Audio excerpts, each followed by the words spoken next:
the more you know about yourself, the more you like about yourself, the more you love about yourself, the more you will love your life, the more you will feel good about who you are.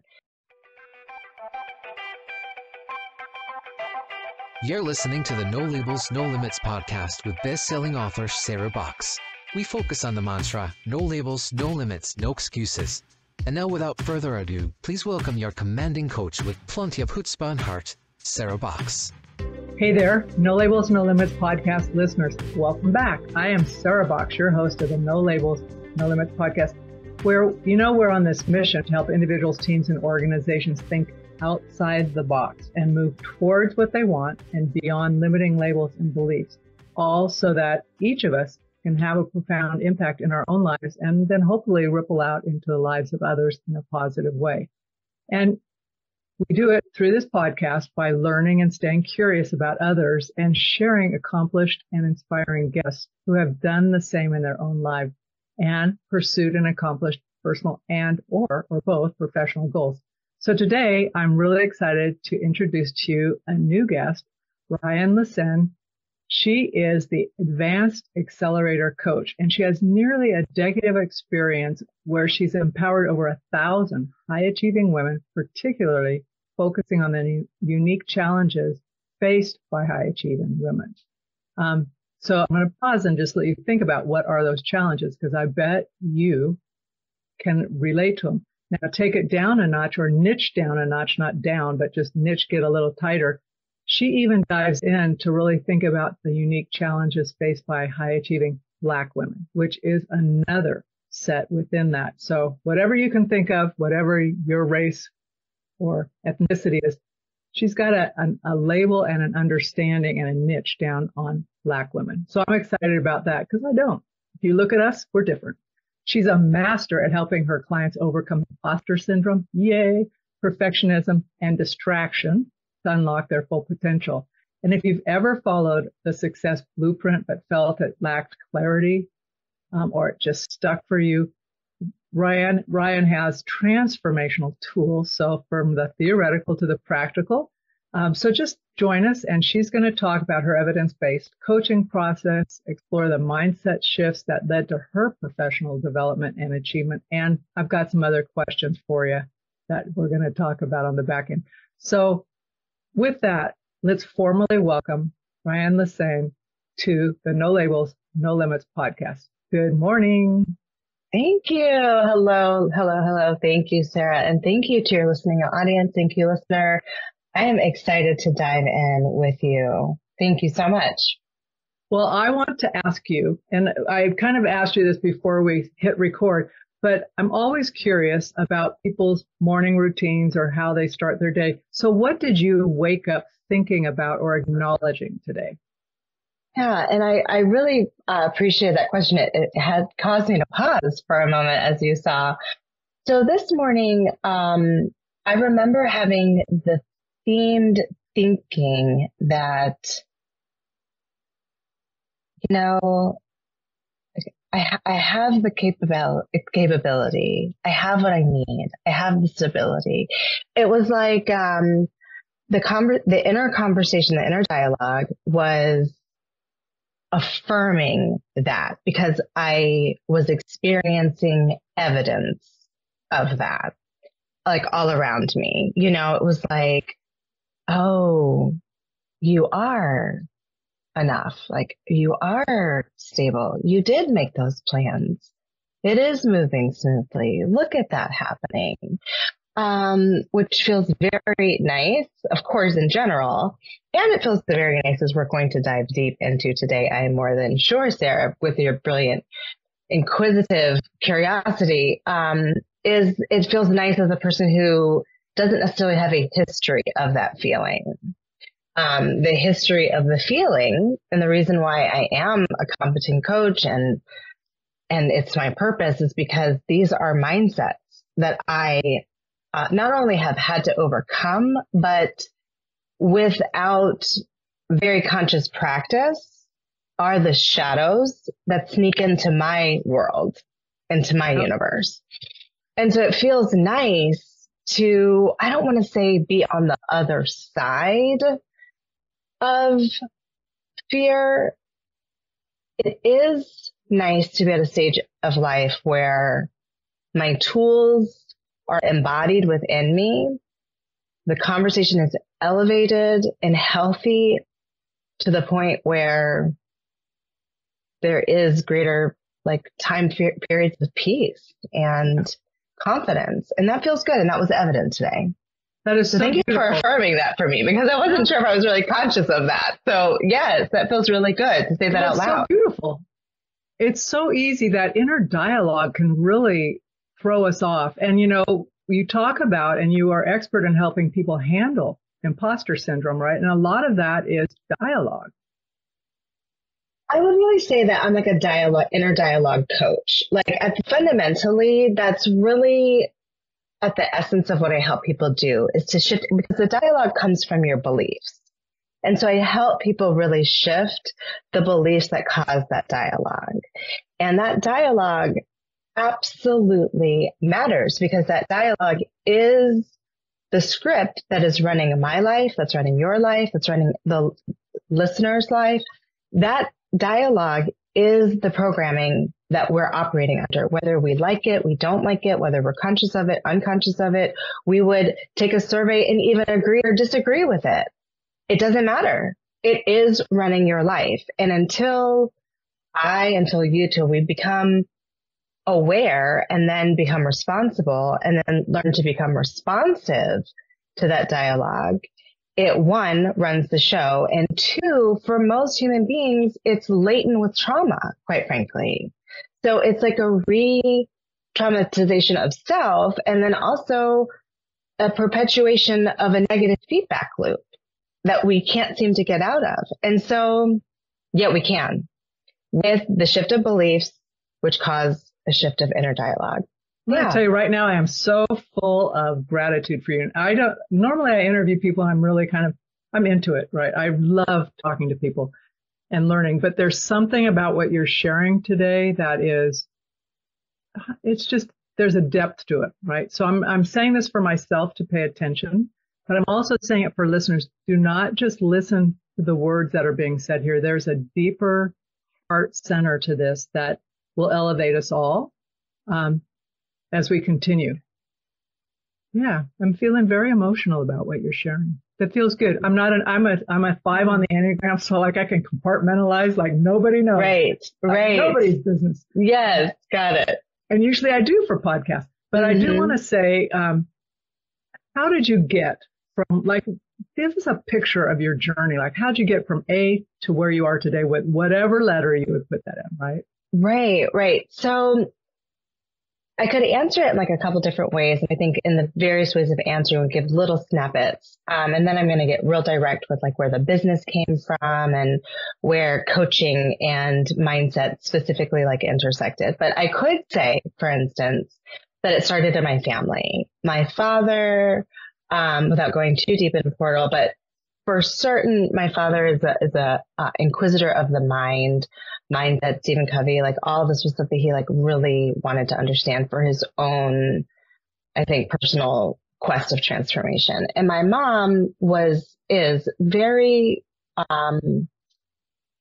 very wonderful at developing people and at seeing the vision for someone and helping them get there. So the business is that in essence. It's like mindset. It's goal orientation, it's understanding yourself, along with really helping people see who and what they are and their bigger vision for themselves and the intersection of that. I could also say it's from my schooling and that I went to all-girls school. So I'm really focused. I loved your intro, Sarah. I've never heard it quite so understood from the heart, quite frankly, that it is women specifically, because each culture, and men and women have a distinct culture amongst themselves. Each culture has their own nuances, and the nuances that I know and study and am immersed in are women.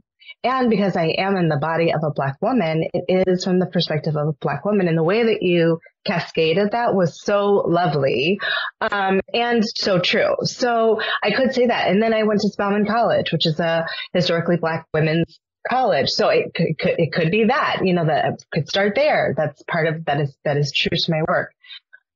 But where it really intersected is this point in my life where I was in a passion project that I called Inspire Sunday Brunch, which has a whole evolution to it, how I came to that. But what it was a platform where I was talking to my network of women about personal branding, but I was not about goal setting, about vision boarding, about all kinds of different topics. And I was the speaker.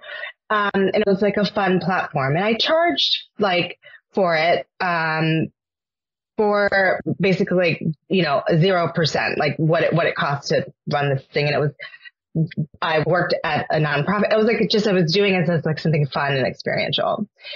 Then I decided that I was going to leave my career. And this is, I think, important because I left feeling undervalued, overworked, squeezed out of feeling squeezed within myself. But what I now know is, and I think this is important for the listener, is that truly means I and you, if you're feeling that way, have outgrown where you are. I know that now. It felt it very doesn't feel that way in the moment. Does it? It felt heart wrenching and very sad, very and soul sucking. Soul sucking. It's exactly what it felt like. And at that time, and when you have those moments, often there's things that open for you too. So what opened was start your own business, do your own thing. And I did. I made the big leap into entrepreneurship. And I wasn't certain what exactly I was certain that I was going to be helping individuals with, I thought, personal branding, with communications. I had a background in that.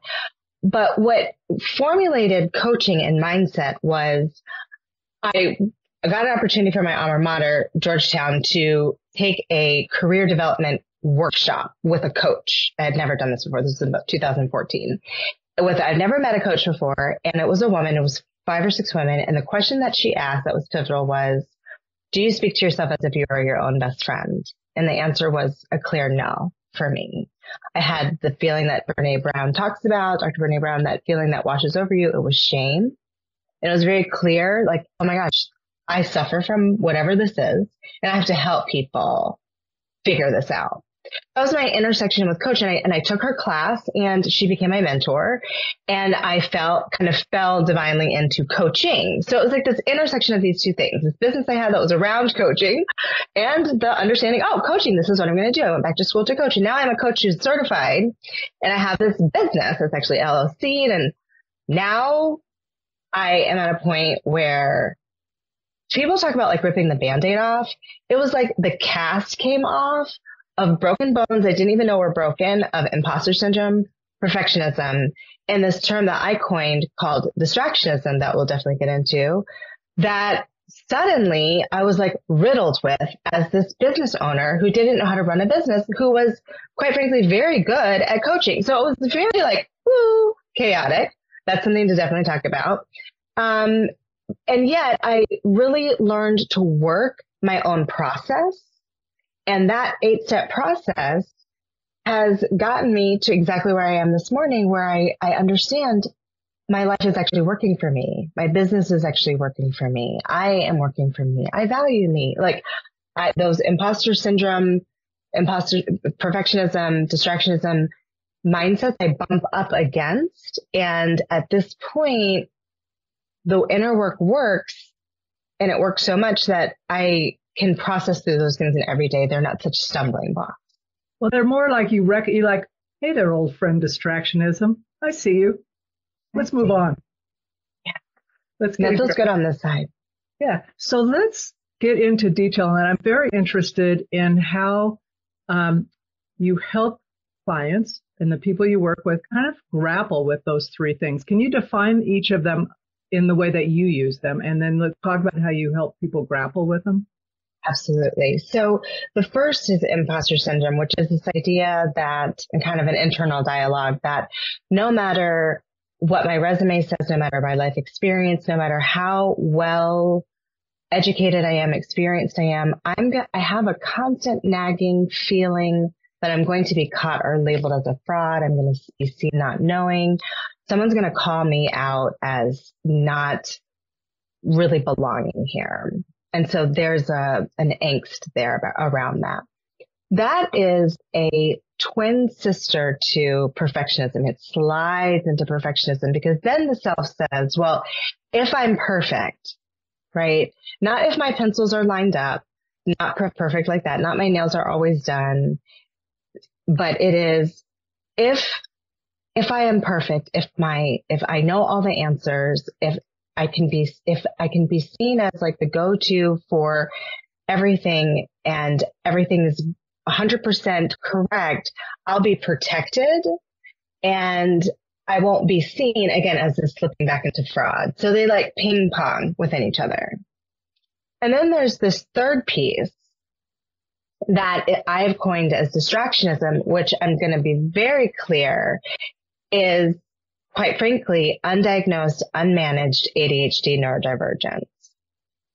And I've called it distractionism before 2022 when I knew and understood and was diagnosed with ADHD myself. So for 5 years, I had been calling it that because that was as it was presenting in my life and presenting in my client's life. And this mindset, so going back to this idea of like perfectionism sliding into distractionism. So going back to something as feeling trite as like having my nails painted.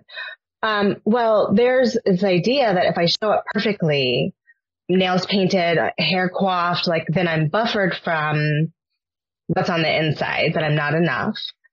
But I can't ever get my nails painted. I can't ever get to that level of detail because I'm always distracted. I'm always in a million places. And I look at my nails and it's a symbol to me that I can never quite get that far. I can never get that deep.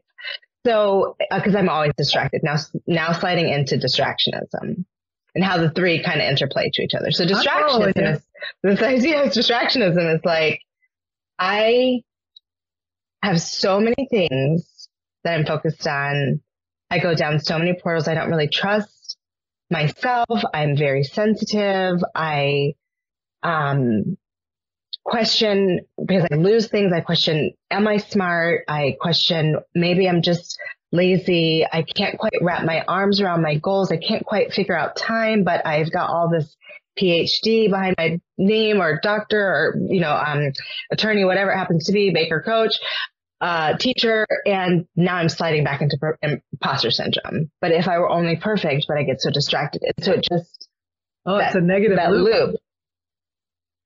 And so I help people to do a couple of different things. One, to become aware of that loop and become aware of what's happening from self-awareness. Number two, it is and this is actually going through my 8 steps. So number one is to unlock their brilliance. So much of what's happening is that this person is in this web around something that they want. I want to start a business. I want to grow in my nonprofit. I want to expand in my career, but I'm trapped in these 3 things that are keeping me in this web: distractions, imposters, and perfectionism. I can't move forward. I'm feeling stuck. And so what it's also keeping the person from doing is being their authentic self, which I call their brilliance. It's being their quirky self that does forget things perhaps, or like has a, quirk around something, and is the generator of like the ideas, is the person who, gets the understanding. And so, but that person's blocked and suffocated because of this web. So the first thing to do is to really get clear on unlocking a person's brilliance. And that becomes getting clear on what you want, which can be a difficult thing to get clear on because it triggers your fear, which we also have to get clear on. Just those 2 pieces. And then step number 2 is reframing self-limiting belief so that you have step number 3, the ability to actually prioritize what's the most important thing now. And what I understand from cognitive behavior therapy, it's really about being able to laser in on what's the most important thing at this moment, prioritizing that and understanding there's 100 other things and it's okay, but I'm lasering in, and that importance is driving my behavior and owning that. And when we can get to that, we can say, this thing for my business or this thing for my nonprofit is the most important thing for today, and I have to do it. And I'm going to override what the imposter or the perfectionist or the distraction is saying because I'm so laser focused. And getting to that is where I help people get to. So those are 3 of the 8 steps that I help people really figure out. Yeah. I'm curious because I'm thinking about what would be the entry point. I can relate to all 3 of those. I do. And that whole thing, especially when you talk about laser focus, that's something I've been really diligent about. I would say the last year and a half extra. I mean, like I've always been strategic and figured I have this plan and stuff, but I can identify with everything you've said. But for me, when I'm in that laser focus, man, I feel like I'm going, okay, but what if that person needs something right now? Like one of my team members, right? And I'm thinking, what if I didn't answer? They'll figure it out. Or it can wait, right? Because I promised I would get this done. And they also need whatever this is, or the client needs this. And yesterday I had like this, I mean, I'm doing this in my head while I'm going, head down, stay focused. You set this was your priority. It's your priority. Why would you doubt your priority? You were very thoughtful when you set your priority, right? It's not like I'm bouncing around without a brain, right? So, but at the end of the day, and I shared this with my colleague this morning when we hopped on a call to coordinate something, I said, what a great day yesterday. Like we connected for like 5 seconds apiece when we needed something. Man, it was just in a flow. We weren't interrupting. There was no doubt. People were solid. But that's not always the case. So if I were to listen to this triad, right? Mm-hmm. Imposter, perfectionism, distractionism, I can see how they bleed into each other. Mm-hmm. What is the typical entry point when people go, I've had enough, I need you? Yes. Oh gosh. So I love the context that you gave for yesterday. I want to dive into that, but I'm going to answer your question. I'm like, oh, that's so juicy. So juicy. Well, one of the things let me answer the question first. Where do people enter? So I think people enter when they feel like, hey there, everybody. I want to take just a minute out of this episode of the No Labels, No Limits podcast to tell you that we are officially opening the Sandbox membership in September. So if you're not already on our mailing list, please click the link below to either sign up for the membership or get on the waiting list for the membership. And if you click the link, you'll find more information about what's included, what our plans are, and better yet, you'll be on early enough to help decide what is most important to you to experience in the first 3 to 6 months of the membership. So don't wait. Click the link below and join us in the Sandbox where fun happens.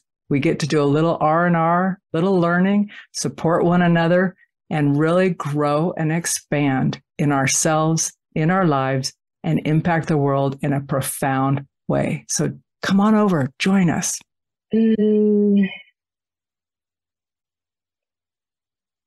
Okay, so I'll tell you where I felt, and then I think it kind of connotes where other people feel. It's like,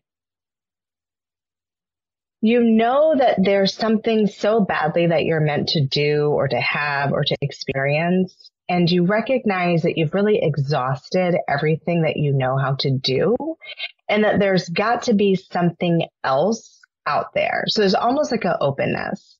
And then almost like you run into the thing. You run into the book, you run into the coach, you run into the experience. But there is this sense of like almost a surrender to there's got to be another way. I've just exhausted everything, and yet I'm not giving up on this thing. Like there's got to be more support. And then I find that people run into the support. And that's how it happened for me too. But there is that point of like, I just believe in this. There's more, and it's affecting their self-esteem. They're noticing it. It's affecting their sense of self, and they're noticing it. And it's like they're on a quest. Is generally what people find me. Mm-hmm. Or they've run into something that I've said. Exactly. Or they've run into something that I've said that sparked that hero's journey awareness of like, oh gosh, I've run into, just like I ran into, do you speak to yourself as if you're your own best friend? I like ran into a wall, and then it leads to that hero's journey of like, how do I overcome that experience? Mm-hmm. But speaking to yourself like you're your own best friend is so powerful. One of the tools I've used to help me, like when I feel like I'm really pushing myself, like I'm going, you would never do this to a coworker. You would never go, rah, rah, rah, work harder, do more, right? So I've taken my foot off the gas on some things. It freaks me out a little because it's that drive to make sure everything's good. But I realized when I can look and see a picture of myself when I'm between 5, 3 and that young age, I'm going, you would never say or make that child do that. Stop it. Be nice to yourself. And or when I'm in an argument, like if I feel like this tension between my husband and I, and I'm thinking, wait a minute, look at that little boy's face, right? I have a picture of him when he's in like first grade or kindergarten. I'm thinking, that kid's full of mischief. He's not here to cause trouble. You're just not communicating, right? But that thing about how would you talk to a child that you loved, your own best friend, whatever. So, I mean, that question you were asked is it's so valuable. And people, I hope you don't think of it as being a throwaway question, because almost the door that you walk through. Yes, Sarah, I just had a wave of so many emotions as a mom of a 5-year-old. That is that's a very tender question, because I am also in the midst of, and I want to say just in terms of the practice, the type of practice that I do, what you're speaking to is really inner child work, quite frankly. And it is the ability to recognize, and what you have demonstrated so beautifully is seeing the humanity and the inner child in someone else, which really means that you also see the inner child within yourself, to be able to recognize that in someone else, which is so wonderful in terms of how you relate to yourself. I just want to give you kudos on that in terms of just a wellness check. Yeah, it's true. It's true. And to be able to see that level of depth within a person is truly profound, because it will shift how you respond to them. And it's important because, just holding on to that, because the listener may be a parent as well, is that our little people, and my daughter is 5, and sometimes throughout little micro moments, she doesn't seem 5, she seems like 25, no. Right? And wonder, where are you from? What has happened? And what just happened like 10 seconds ago where you were 5, and now we're like in this weird chaos period. And it is to remember and to see her as 5, and to remember that she's seeing the world for the first time, and to really find that within myself, and that is something that I'm very much actively learning and working on myself. It's like reparenting myself as I'm parenting my child, of how would I have wanted to be handled. And I also point that out because it really is the inner child that we are healing through all of these different, whether you talk about very scientifically or you talk about it very spiritually, it is the inner person that we are healing. So much of what we are healing is how we were parented. And so how we relate to ourselves as adults really does matter, because again, it goes back to our operating system. It is how we operate in the world. And so we have the opportunity to, just continuing along with this theme, reparent ourselves in so many ways. Mm-hmm. I'm going to ask you to niche down a little here, because everything we've talked about applies generally across the board. I don't know. I rarely hear men say they have imposter syndrome. Agreed. Agreed. So let's take that. So does the social science says they more women than men for sure. Yes. but not statistically. I'm not the statistician, but we do statistically experience more often. But I do see some that try to, who are afraid, right? And so they try to be perfect to have the same effect as solving imposter, right? But at any rate, but I want to niche down and stay with women, but let's talk about Black women, because let's talk about how that experience has its own nuances. Yes, absolutely. And I think it's a very big question that I don't want to make it sound like it's monolithic, like every Black woman has the same experience. I just want to set that as the framework and context. However, there are culturally things that as Black women we have experienced that I think if we were to take a survey, we would agree like, wow, collectively, we would answer it the same way, which might be distinctly different than how someone else would answer the same survey. And so, and I say it like that, black and white, because at the end of the day, right, exactly, no pun intended, but also because at the end of the day, it's really a human experience around collective stories.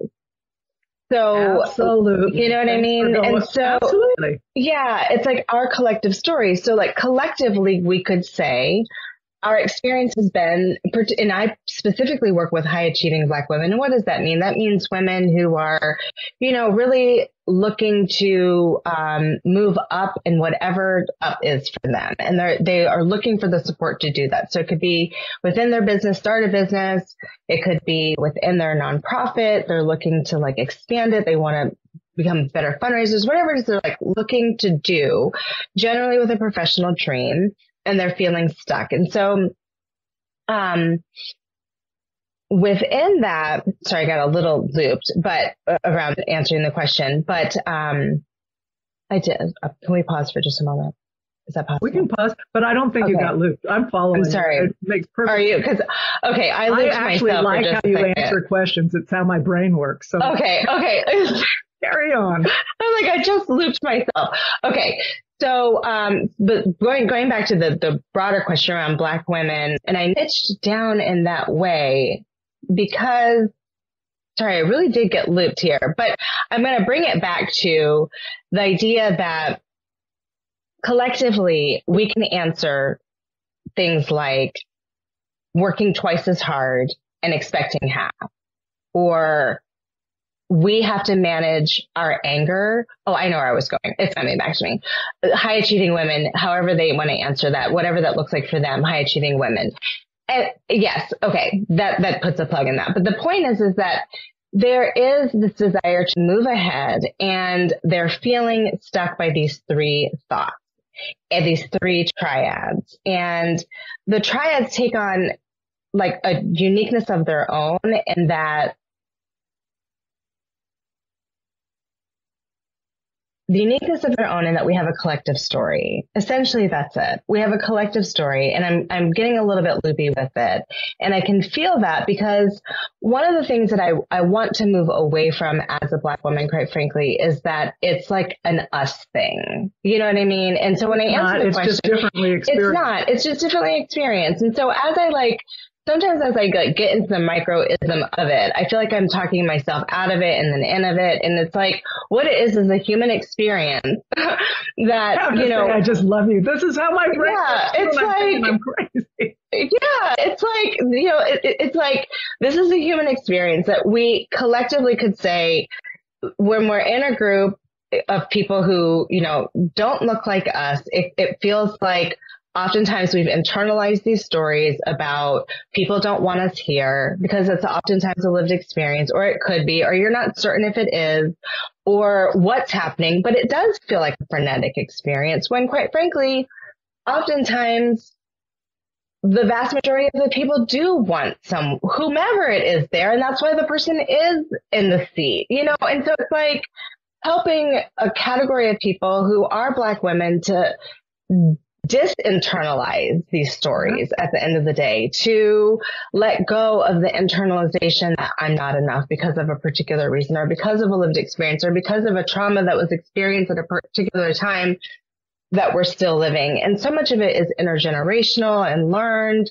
behavior. And so, well, and then there's a lot, like if you break a generational belief, and it's not easy to do that, but if you do that, there are other costs for doing that psychically, right? Like, okay, what's your family do with you? So if you're already feeling like you might not fit in where you are you going to run the risk of losing what you have? I mean, these are for everybody. These are big things. Like when someone says, well, I want this, I want to be successful and it would look like this. There's that subconscious that's going, really? Are you willing to put this at risk to have this?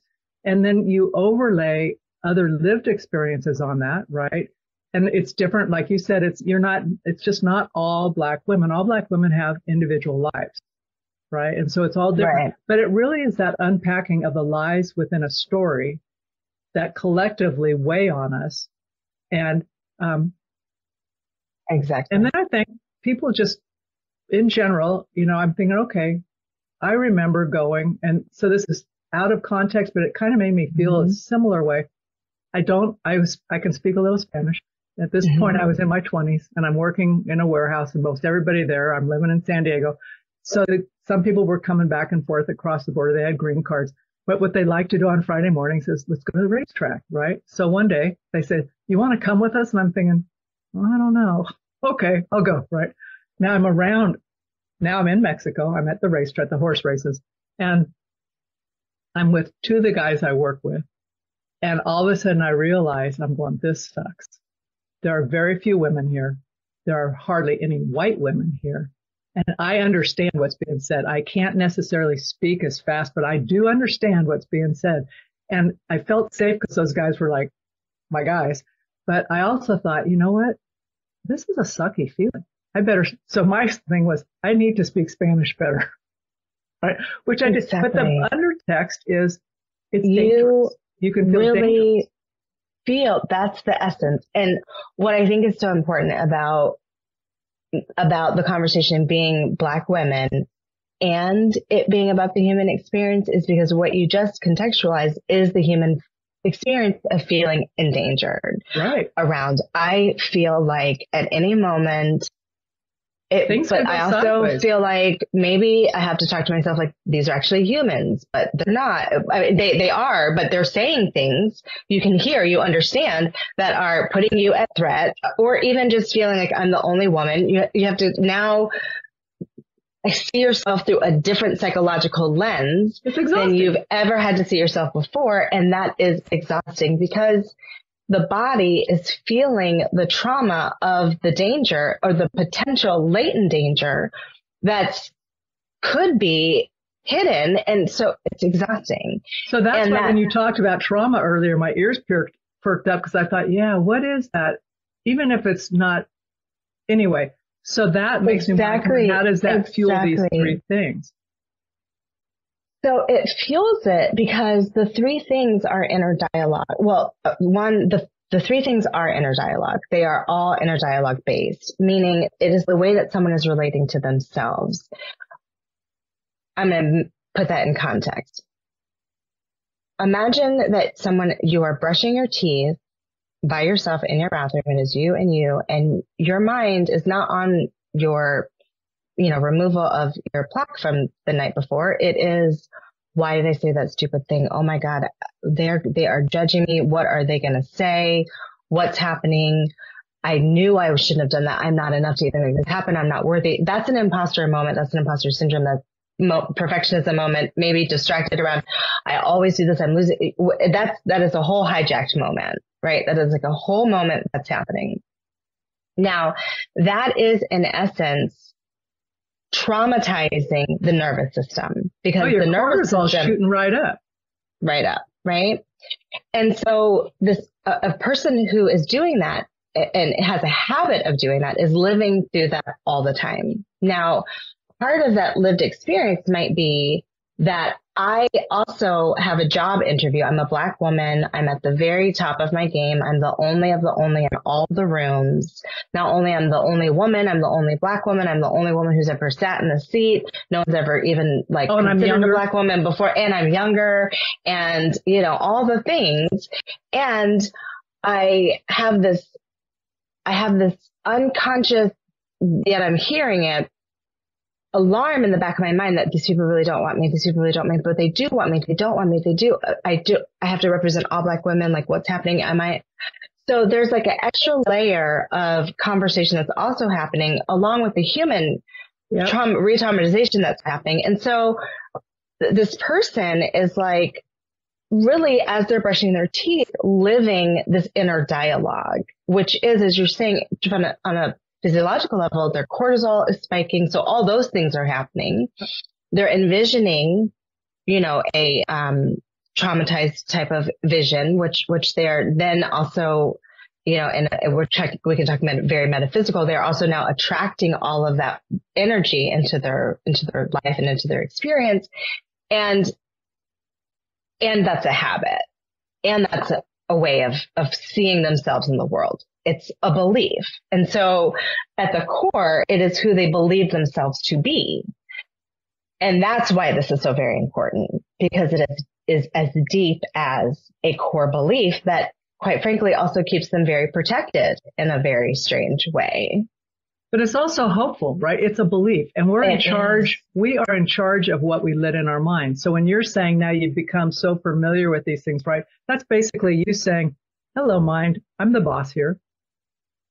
I'm the boss here. Yeah, I'm the boss. I'm the boss here.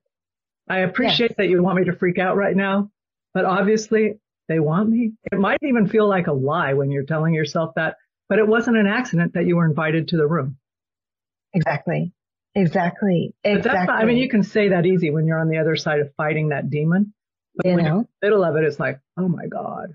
The demon is very big. It's false evidence appearing real every time. Fear, fear, fear. And again, just answering the question wholly, as Black women, we oftentimes have a contextual framework, a lived experience that's very similar, where culturally speaking, it can be helpful to speak to someone who has had that lived experience, who, understands the nuances, and to be able to say, wow, this has been very real for me.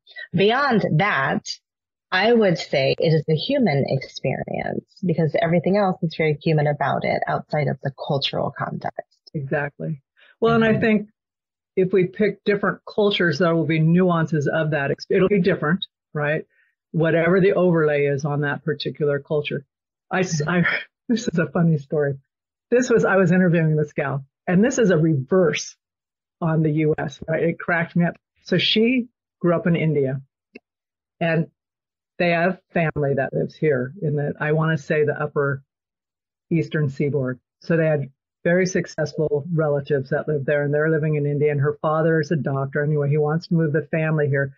But all the time growing up, we would watch American movies. We thought, okay, that would be so cool. And we want candy. She goes, here's what my parents did. They would say, oh, those Americans, you eat candy, your teeth are going to fall out, right? So she says, so fast forward, we didn't get our candy. We had to eat healthy. So fast forward, they put her in school. So she's been super educated. She's got a really great, I think she went in like second or third grade. Her English was perfect, better than her classmates, right? She was above average in all of her studies. But I said, how was that? And she goes, what really got me? I kept looking at my classmates' teeth. They were all good.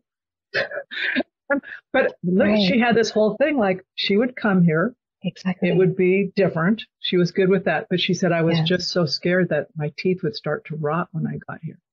Right. Look at the overlay on that. Right. So, like those stories are just the stories crazy.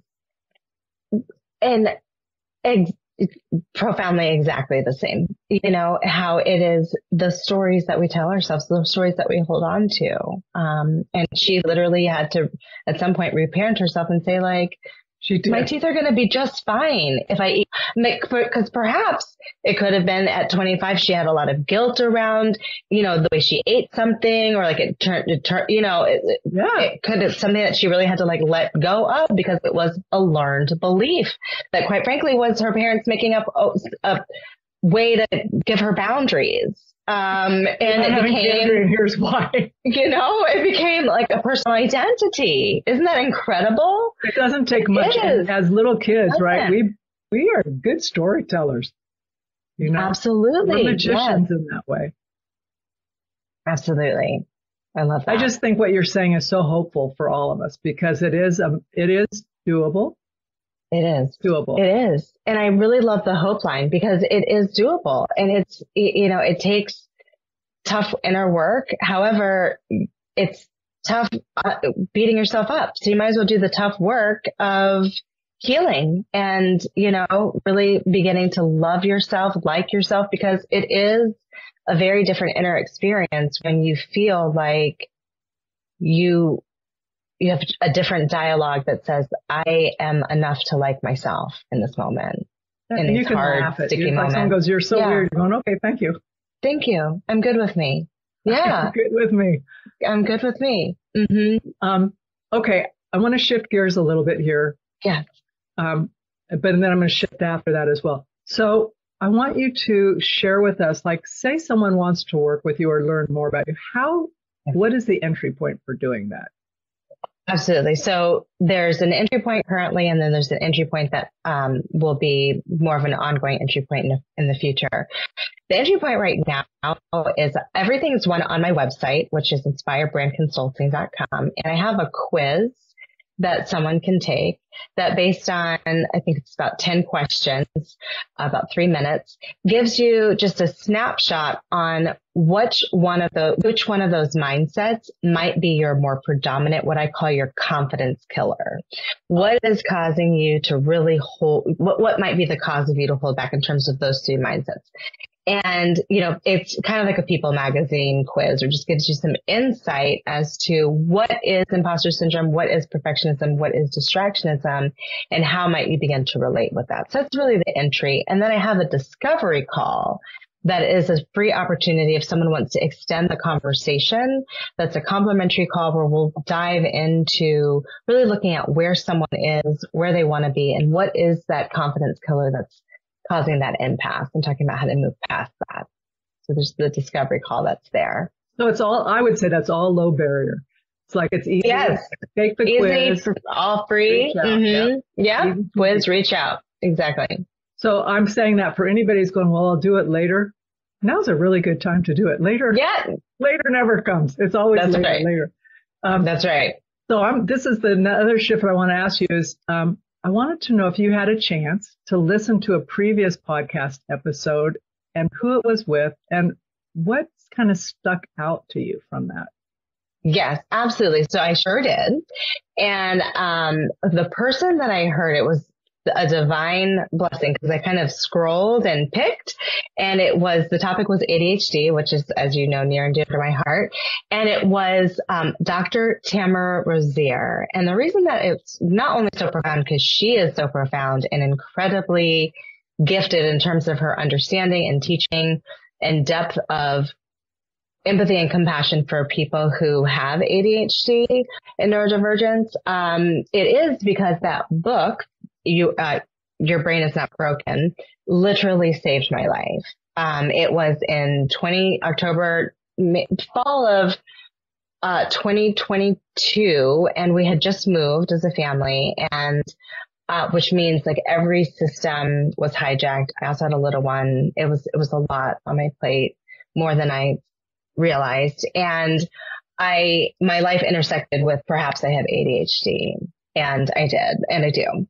And that book was the lead into, perhaps this is something that's very real for you. I got tipped to maybe coaching ADHD, and it caused me to do a Google search, and her book was what came up. I read the book, and it was affirmative and like life changing. So it was divine that was the one that I listened to. And what stood out was, one, I think that for me, there's so many wonderful helpers in the world. Her helping is so wonderfully scientific, like through almost therapy through the science of understanding what's happening. And it made me also think about, what do I distinctly do around, this idea of distractionism, which is really around helping people to reorient the story that they tell themselves about neurodivergence, about their experience of neurodivergence. And I took away more science from that episode. I took away affirmation hope, the same hope, Sarah, that you talked about, that, there's because it's also, she talked about that she's one of the first books that talk about the emotional impact of neurodivergence, ADHD. And that's where I was. And that's what resonated so much with me. This is sort of emotional experience of it, which really also means that someone is also believing something about themselves. And so the ability, bringing it again full circle, the hope and the optimism of being able to shift beliefs around what is someone's brilliance, because ADHD, the fact that the opposite of perfectionism, quite frankly, is the fact that somebody cares so much that they want things to be so, correct and so fulfilled. And it's also what drives someone to know a lot of information and to go down incredible portals. Impostor syndrome just means that somebody really cares so deeply about their belonging that they probably are able to incorporate other people and be very empathetic and have a whole. So on the other side of these, what feel like mountainous terrain oftentimes is wisdom. And on the other side of ADHD is people who are so brilliant. And if and when they can let go of the story that something's wrong with me, I am broken, hence the title of her book, and embrace who they are and their quirks and get coaching and therapy and whatever else is needed as intervention to create the systems that their prefrontal cortex don't make.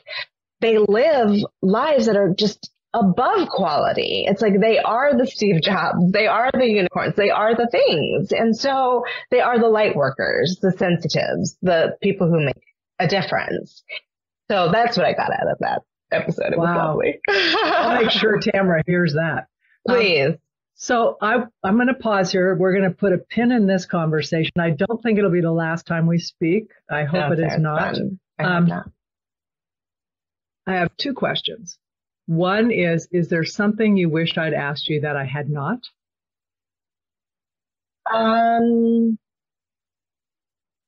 No, I so enjoyed this conversation, even the part where I got a little looped. And it's interesting. You're not looped. This is what I call external processing. It really felt that. It really did. And I keep actually saying that to myself. I was I actually was going down such a deep portal of externalization that I kind of had to back myself out. And I did. And that's that was a word in therapy today. It was externalization. So thank you for labeling that even further for me. Mm-hmm. Oh, I love it. So no, I think it's real. It's yeah. But you affirmed me when you did that. Thank you. Oh, I'm glad. Thank you. Okay. So then my last question. Yeah. You were good on questions. Really good. Really good. Such a good. Leave a word of wisdom or a thought nugget you would like to leave the audience with today. I would like to leave the audience with the idea that, oftentimes we say know thyself, but there's always this question of well, how? How do I know myself? What does that even mean?